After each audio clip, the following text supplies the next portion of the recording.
आशीन आदरणीय मुख्य अतिथि ऑनरेबल जस्टिस श्री PN राय साहब, हमारे नेशनल सीनियर एसोसिएशन के राष्ट्रीय अध्यक्ष आदरणीय श्री चंद्रिका यादव जी, प्रदेश अध्यक्ष माननीय श्री NK सिंह जी और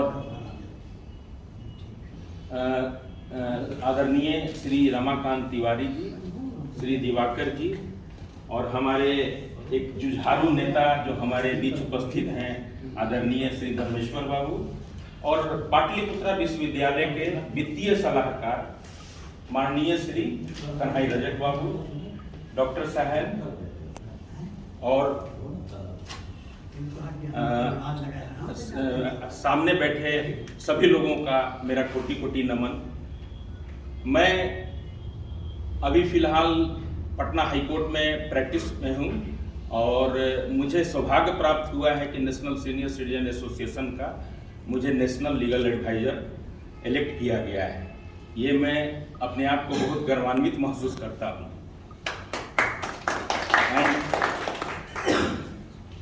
सीनियर सिटीजन के बारे में कहना चाहते हैं कि some of the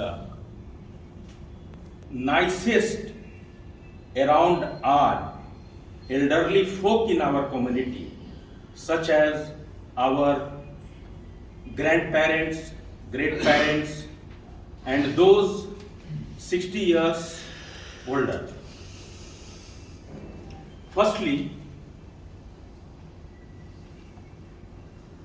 old people don't generally appreciate being called old people, who wants to be constantly reminded they are getting older. इसके जरिए मैं बताना चाहता हूं कि जैसा कि माननीय जज साहब ने भी बोला था कि वरिष्ठ नागरिक ना कह के केवल वरिष्ठ कहा जाए। अपने आप को जो भी ओल्ड एज वाले हैं, जिनको 60 इयर्स एंड अबव पार कर चुके हैं, वो अपने आप को हीन नहीं समझे, क्योंकि वही देश का गौरव है, हम लोगों का मान है, शान है, मर्यादा है, बट वृक्ष हैं, सभी हम लोगों के आदरणीय ही हैं। और ये senior citizen, national senior citizen association सबसे पहले माता पिता भरण पोषण के लिए सेक्शन 125 लागू किया गया था। तो सेक्शन 125 जो है था पहले, वो काफी खर्चीला और लंबा समय लेता था 125 सेक्शन, इसलिए उसको ध्यान में रखते हुए संसद ने maintenance and welfare of parents and senior citizen act 2007 पारित किया। इसके जरिए जो है माता पिता भरण पोषण अधिनियम, जो भी जिनको कष्ट हो रहा है बुजुर्गों को, उनके लिए ये सक्षम है। और कोई भी बुजुर्ग लोग ये न समझें कि कोई बेटा बहुत आदर सत्कार कर रहा है और आदर सत्कार करते हुए अपने पापा और माँ से कहता है कि पापा मेरे नाम से अपना प्रॉपर्टी कर दीजिए, तो पापा जो है सहानुभूति में, दया भाव से प्रेरित होकर के प्रॉपर्टी अपने बच्चा के नाम से कर देते हैं।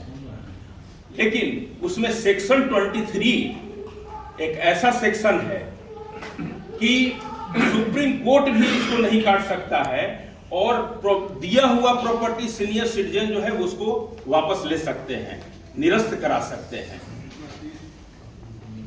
और सेक्शन 16 जो सीनियर सिटीजन एक्ट के तहत सेक्शन 16 है, उसमें अपील का अधिकार केवल सीनियर सिटीजन को दिया गया है और उन्हीं का पक्ष सुना जाएगा। हाई कोर्ट हो, सुप्रीम कोर्ट हो या लोअर कोर्ट हो, सभी में सुना जाएगा।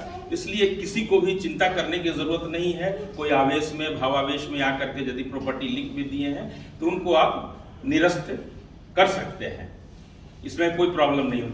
तो बहुत सारे ट्रिब्यूनल हैं, जैसे जिला स्तर पर, अनुमंडल स्तर पर, उस पर भी आप कंप्लेन दर्ज कर सकते हैं। जैसे एक जीता जाता उदाहरण है आदरणीय दीनानाथ शाह जी, जो पीछे बैठे हुए हैं। उनका बेटा पुतोह जो है प्रताड़ित करता था, तो हम मेरे पास आए, तो आ करके हम लोगों ने जो है एक एप्लीकेशन दिया एसडीओ के पास। तो एसडीओ जो है नहीं सुना, तो हमने कहा कि कलेक्टर के पास जाइए। तो पर्सनली मैंने भी बात किया कि भाई इस तरह का कंप्लेन आपके पास आता है तो क्यों नहीं आप लोग सुनते हैं, इसको जल्दी सुना कीजिए ताकि डिस्पोजल हो सके और माता पिता को जो कष्ट हो रहा है उस कष्ट से छुटकारा मिल सके। तो अंततः इनका प्रॉब्लम जो है दूर हो गया। अब इनका बेटा पुतोह आदर सत्कार के साथ इनको रखता है। इसी तरह से घबराने की जरूरत नहीं है। सभी लोग, आप बेटा पुतोह यदि कष्ट देता हो तो आप ट्रिब्यूनल या न्यायालय का शरण ले सकते हैं। एक छोटा सा एग्जाम्पल मैं देना चाहता हूँ। कर्नाटका हाईकोर्ट में बी वीरप्पा का एक आदेश था। कर्नाटका हाईकोर्ट में जस्टिस बी वीरप्पा का एक आदेश था जिसमें बेटी को प्रॉपर्टी, दिया हुआ प्रॉपर्टी को निरस्त कर दिया गया था। तो जस्टिस बी वीरप्पा ने उसको, बेटी के अपील को नहीं सुना और एक ऐसा आदेश दिया, वो आदेश जो है उपदेश सूचक था। उन्होंने कहा कि यदि आप वकील को पैसा न दे करके, कोर्ट में इतना समय बर्बाद न कर करके, यदि आप माता पिता के चरणों में आप सादर समर्पित होते तो आपका जीवन धन्य हो जाता। लेकिन आप कोर्ट में अपील किए हैं तो ये जो है आपके लिए नहीं है। ये मेंटेनेंस एंड वेलफेयर एक्ट जो है केवल सीनियर सिटीजन के हक के लिए देखा जाता है। और आप लोग सताना छोड़िए। अब बहुत मार्मिक आदेश था, बहुत सा लंबा आदेश है, उतना आदेश मैं बताना नहीं चाहूंगा क्योंकि समय का भी कमी है।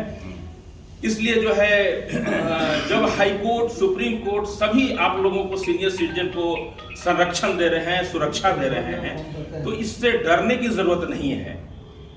डरिए, झुकिए तब तक जब आप सक्षम हो, लेकिन जब पानी सर से ऊपर चला जाए तो आपको डरने की जरूरत नहीं है। न्यायालय का भी शरण लिया जा सकता है।